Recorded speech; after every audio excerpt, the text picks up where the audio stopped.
To find the volume of a cone, I want to liken this a little bit to finding the volume of a cylinder.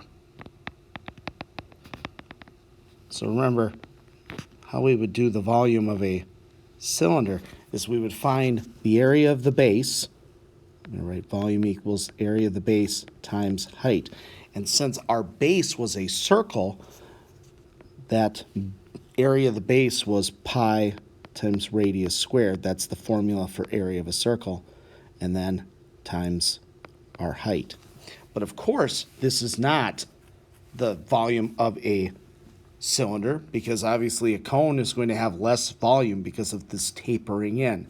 So the adjustment we make from our cylinder to our cone is we would divide this current volume that we have by 3. Now you'll usually see the formula rather with a 1/3 out front rather than dividing by 3, but obviously putting a 1/3 out front or dividing by 3 does the same thing.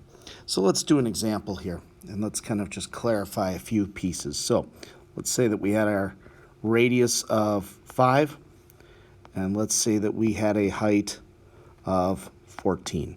Now, the height must be perpendicular to our base, okay?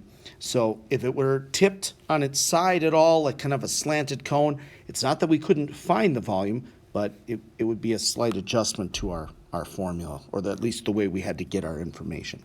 So for this one, the volume, 1/3 pi times the radius squared times the height.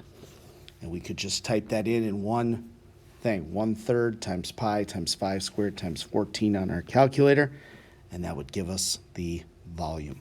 Let's do another example.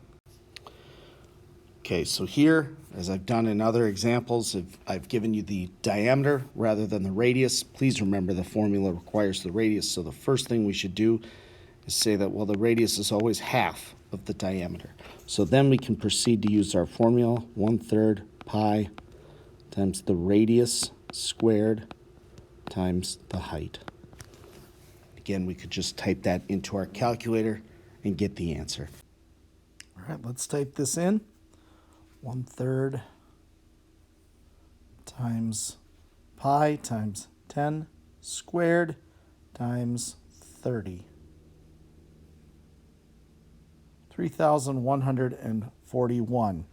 So again, you'll just set up your formula, and then you can simply use the calculator to get the answer. Again, this formula right here, that is worth knowing, that the volume is essentially the cylinder, pi times radius squared times height, and then divided by 3. So that's where the 1/3 comes from.